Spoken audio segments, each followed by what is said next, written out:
We're waiting for him. Are you there, honey? Yo. Hi. What's up? What's up? How you doing? How you doing? I'm good, man. I'm chilling. How you doing? Can you hear me good? So, Offset, where are you? I'm in Los Angeles. You are? Yeah, I'm in LA right now. It's cold, raining. I know, it's cold and raining. I'm in LA, too. I was going to go outside, Yes. but I can't. Yes, I seen your, you got your own show coming? When is yours debut? I have a show on Quibi called Fierce Queens. Is it debut today? Yeah, today. I'm going to go check it out. And then I want to hear about your show, which I've watched 3 episodes of it, and my sons are here, and they love it. So I did a show called Skirt. It's kind of like my ad lib, for a car. So I love cars. I collect cars. I got like 30 cars. 30? Myself that I own. Yeah, 30. And I just wanted to go to my favorite artists, see their cars, see what we could do. The one I did with my wife is with the kids, with American Cancer Society. Yeah. Those kids, they some of them are here with us right now, but we just wanted to give them a good time and show them that they're important just like any other kid. Yeah, I love that episode. You put the kids in little tiny Lamborghinis. Yeah, little tiny cars like McLarens and cars that they probably couldn't get for Christmas, and we let them keep the cars too. You did? Yeah, that was a beautiful thing. That's so nice. My 7-year-old loved it. Which one was your favorite car? I think I like the McLaren. He loved the McLaren. It's one of my favorite cars too. Actually. Now, did you get any of these cars for your little girl? Yes, I got her the McLaren actually, a gray McLaren and a gray. Okay, this is.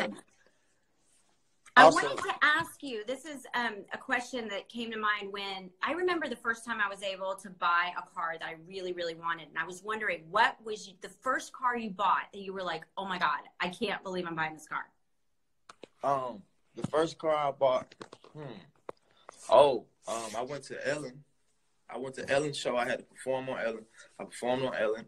And then I had it's a picture of us and I got a lot of cash and she got $20. And she asked me why did you come to the show with $200,000? I'm like, I'm trying to get a Bentley truck. And she called the people and they delivered the truck to the show. And then I did the paperwork after the show. Yeah. And they gave you the car? No. They delivered it to me, but I paid for it after. But just for her to make one call and it was outside, it was crazy. And it was my first exotic car that I really wanted to get. Oh my God. Yeah. What color was it? It was a smoke gray with red interior. I still got it too. It's my first exotic car that I bought, so I'm gonna never give it. I never let it go. I still got the car now. That's so cool. I want to tell people if they're just now watching, I'm talking to Offset. He has a show on Quibi called Skirt. Go watch that right now. I dropped 3 episodes on Quibi. It's fire. You know what I love is that one that you did with Jay Leno where you go and look at all of his cars, because I didn't know he had all those cars. Yeah, that's crazy. He said he had 189 cars in that one garage. What? And then he got cars that's worth $17 million. One McLaren, he got $17 million worth on $17 million. He got some crazy cars. And then y'all got to drive around and test drive his car. Yeah, he drove me around the first electronic car from 1904. Yeah. I don't know how he got that car, but it was crazy because he one of my role models in the car game. His collection is crazy. What was his best car that you were like, I want that? I think he had a 1933 Bugatti. What? Yeah. And it cost the same amount as one that's from 2020. When you were a little kid, when you were little, did you always love cars? I always loved cars because my grandfather, he collected cars. He has an Aspen from 1972 that he still got. He has a Pontiac Ventura from 68 that he still got. A 68 Camaro. And he used to fix his own cars, and the people in the neighborhood would knock on my grandmama's door, so he could do the cars for cheaper than the dealership. Yeah. So I always just loved watching him build cars, make cars, and his collection was so classical. So when I got me some money, I was like, I got to be like that.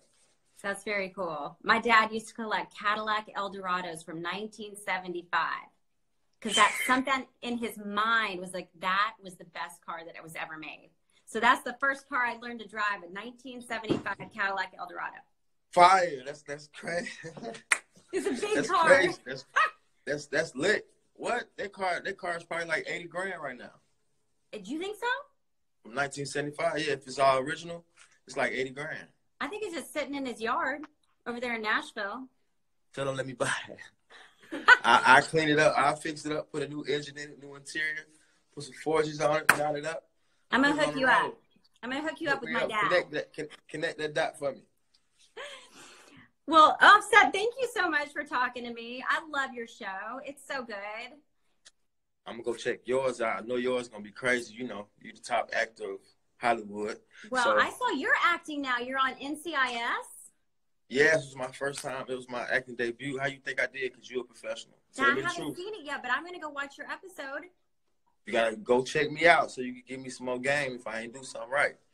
I think I did pretty good for my first time, though. I think people love this conversation. I think we got to do it again. I think we should do it again. Just hit me anytime I'm live. I'm going to catch you. I'm going to see it. And I'm going to hook you up with that Uncle Eldorado. Snoop in here. You to go. Uncle Snoop. You know what it is. That's right. All right. All right, honey. Have a good one. All right. Bye. Bye-bye. That was awesome. Guys, so that was so fun. I just talked to Offset, and he has a show called Skirt, because he does this when he says skirt. And it's all about cars. It's really good. My kids really like it. My kids are cringing, because when I say skirt, it's really embarrassing, isn't it? Am I saying it wrong? You're not saying it wrong. It's just the motion is hilarious. Oh, I can't do the motion. You should see them making fun of me. I've got my whole crew over here, and they're making fun of me. We're hyping you up. Don't worry. You're hyping me up. Okay, well, this next person I'm going to talk to is one of my dear friends. She doesn't even need to hype me up. She just gives it to me real, because sometimes I'm a really big dork, and she just lets me know. But I'm going to see if I can find her. She's got a show on Quibi that is so good. I watched 3 episodes last night, and it really was like watching a documentary. It was so cool. My pastor's on here. Hi, Teray. How are y'all? Now, hold on. She's not on here yet. My tech support, can you call her? Oh, okay. I got a couple more minutes before I go on with her. But you guys, on Quibi, they have so many really fun shows. But the kids were just telling, what? Most Dangerous Game is really good. So that's Liam Hemsworth and Christoph Waltz, and it's all about this guy who's desperate for money, and so he puts himself in a game where he gets hunted. Just nuts. But also, there's a LeBron James show on. What's it called? I Promise. And what's that about? It's about his school that he opened up in Akron, and it's a very emotional documentary. So everybody's saying to me, this makes you cry. If you see I Promise, the LeBron James show on Quibi, it's all about his school that he opened and the kids that go there. And he does so much incredible work helping people and giving back. And I find him very inspirational. And then also, Thanks a Million. You guys, I talked to JLo earlier today, and her show, Thanks a Million, is such a beautiful concept. It's all about giving back, and it's like a chain of giving. She starts by giving a family $100,000, but they have to give half of it away. And I don't want to give you too much information or tell you too much, but I fully had a beautiful cry over it. Because I think she's really always doing so much for other people. And it's just about how good people are, and how much we have to give to each other. And I'm just, really looking for the positive right now. What can we shine a light on that's really shows us the beautiful parts of the human spirit. So check out Thanks a Million, JLo. And thanks for joining me, JLo. That was like a highlight of my, I was going to say year, but I really mean my life. I'm like the biggest JLo fan. Thanks. Am I not? Well, other than my children, right? Giving birth to my 3 children was the highlight of my life. But then it's me, JLo, then JLo, and then when Beyonce sent me all those clothes, right? You're kind of even, yeah. Yeah, it was. Yeah. That was great. Oh, and then doing Big Little Lies, of course, you guys. Yes, doing Big Little Lies was so fun too. Have you guys seen Little Fires yet on Hulu? It's really good. I hope you guys like it. Oh, so good. Okay. My next, oh, somebody's in Spain. Hi. How are you? I'm not going to say it. My kids make fun of my Spanish accent. But I would say hi in Spanish if my kids wouldn't be embarrassed. Oh, Snoop Dogg is on here. Hey, Snoop. How are you? Guys, I can't wait for you guys to see this next show. And this next person, who's a really good friend of mine. Let's see if she's there, because I want to talk to her about her Quibi show. If the IG would work. Oh no, I know everybody's like, I want to talk to Snoop. I want to talk to Snoop's too, but I don't know how to do that. I love Snoop. That's like, all of his music was my childhood. Okay. Hello. I can't wait to see her. What up? Oh my gosh, how are you? I'm good. You look so cute. Thanks, friend. I showered. I know. Me too. Just literally just showered. What time did you wake up today? What time did I wake up? I woke up at like noon. Okay. Well, this with the littles around, I've been up Can't since do it. 6:30 in the morning. Oh, I feel like you're up at 6:30 in the morning all the time, every day. He's a son. I've got my we'll call him the farmer over here, and he said, "Sorry, Mom." Oh, which little is that? Tennessee's here, Deacon's here, Ava's here, everybody's here. There, everybody's there. They're my Chilling. support crew.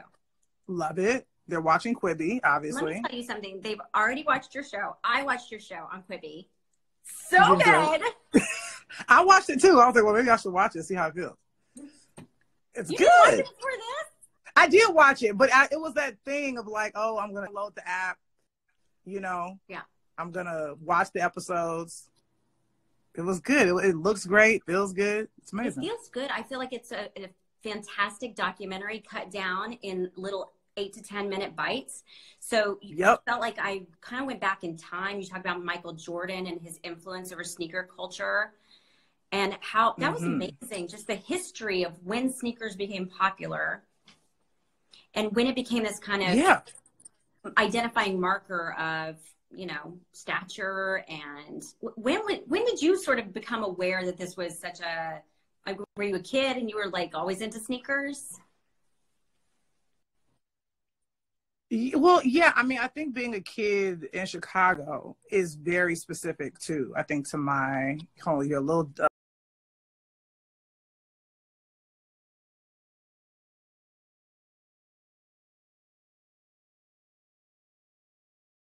was with basketball with Michael Jordan. And for me, when I would watch him in his games, I'd be paying attention to his shoes.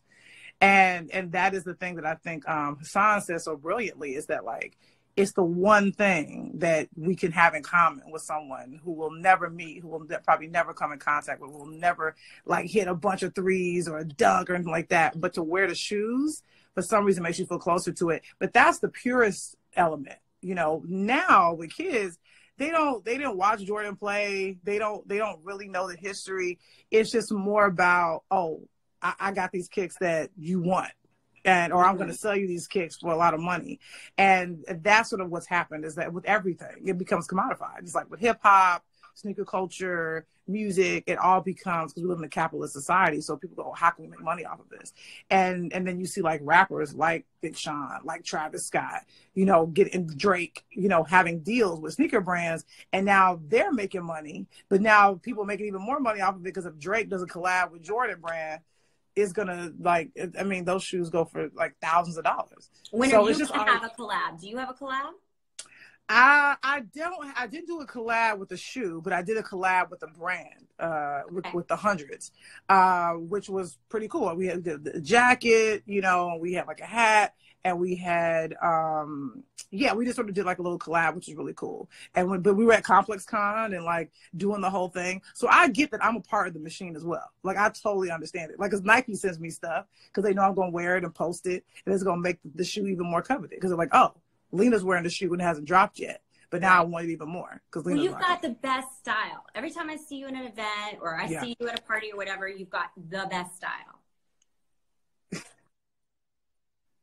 I appreciate that. I think that's also a Chicago thing too. It's just something about, or even, I don't know, or maybe it's a Black thing, but it's just like, for some reason, it's like, we got to step out. Like, we got to step out. Like, we got to be fly. It's something about it. But I think, and I know Kanye gets into trouble all the time, but he said this really beautifully, is that particularly for Black people, we want to feel like equals. We want to feel seen. And what better way to feel seen than to be flashy, than to be cool, than to have the thing on that nobody else does. And it's very cultural. It's very like, wearing your Sunday's best, or your casket sharp, or you're sharp as a tack. Like, those are things you hear in the Black community. And you always want somebody to look at you and feel like, oh yeah, that's really fly. Like, even when I see old documentaries of like Quincy Jones, like, he was always, even with a simple shirt and slacks, he was always the coolest person in the room. But also there's an element, it's about a way you carry yourself too. It's like, if you can, because sometimes you can be wearing anything, and if you make it cool, it doesn't matter. Well, you got to make it cool. So that's why I was going to show you some of my sneakers to see. Okay, I'm nervous because I don't know. You should be. Okay. Deacon is over here sweating. Okay, yeah, because I'm going like, I would assume you would get sent free stuff. So I was like, oh, maybe she has some Jordans, maybe she has some like Pumas, some Reeboks, Well, my first pair I'd like to show you, Lena, is my Tree Torns. Okay. Okay. Okay. Those are actually kind of cool. I thought was kind of cute for spring. Yeah, these are actually kind of cool. These are not bad. Like, I think Andre 3000 did like a collab with them. What? Yeah. Well, I'm looking for a sponsorship. Okay. I'm sure any sneaker brand will happily sponsor you. Okay, this is my next pair. These are my running shoes. Okay. See, that's the thing. Like, I buy running shoes and I don't run in them. Like, I don't do any activities. You don't exercise? No, not really. I got on the Peloton once and I was like, never again. Like, I'm like, dog. I feel I got on the Peloton once and I fell off of it.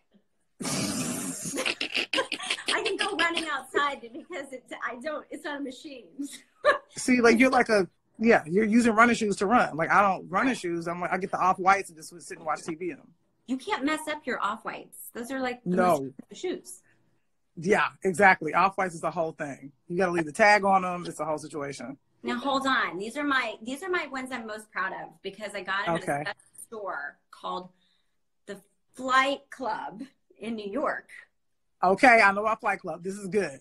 Okay, I took my son and we talked to this really cool guy and he helped me pick these out. Okay. Oh, see you? Okay. These are surprise pair of kicks. These are lit. Okay. These are good. These are good? You only wear every now and then. You don't want to wear those every day. You know what? There's Nike. These are Air Maxes. These are Air Maxes. Okay. A beautiful, that's lit. I think I have those. How many times I've worn them? How many? 0? Because they look DS. I don't know what to wear them with. Okay, you can wear them with anything. You can wear them, like, first thing, it's kind of matching the blue in your shirt right now. That's kind of true. But because they're a loud shoe, I would say you do that with a white t-shirt and jeans. And you let the shoe be the focal point. Okay, I got to keep it simple. Yeah. Okay. When you got a busy shoe, keep the outfit chill. Okay, well, I'm really excited about your show. If people are just now watching, we're talking about Quibi. This is Lena Waithe, my friend. Also, what's up? You have like 3 shows on TV right now. I know. I'm happy to be entertaining people during the quarantine. I had no idea this was going to happen.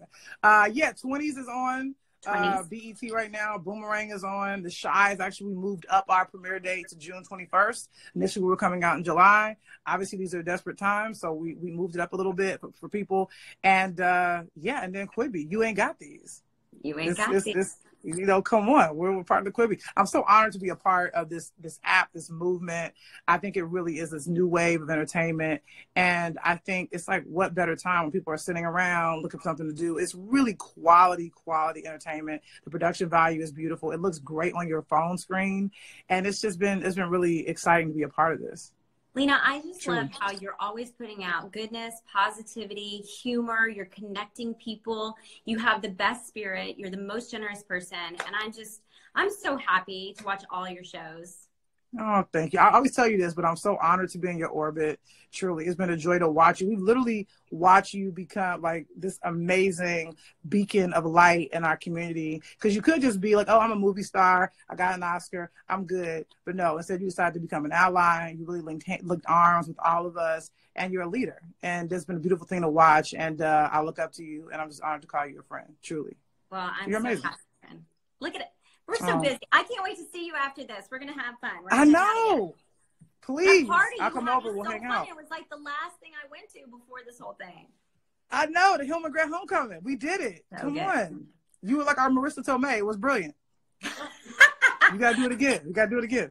All right, honey. Well, take care. Have a good time. And you too. Stay safe. Be safe every there. Lots of blessings to you and your family. You too. You too. You give your kids my love and your hubby a big hug from me. I will. All right. All right. Bye, honey. Bye. Bye, everybody. Thanks, Reese.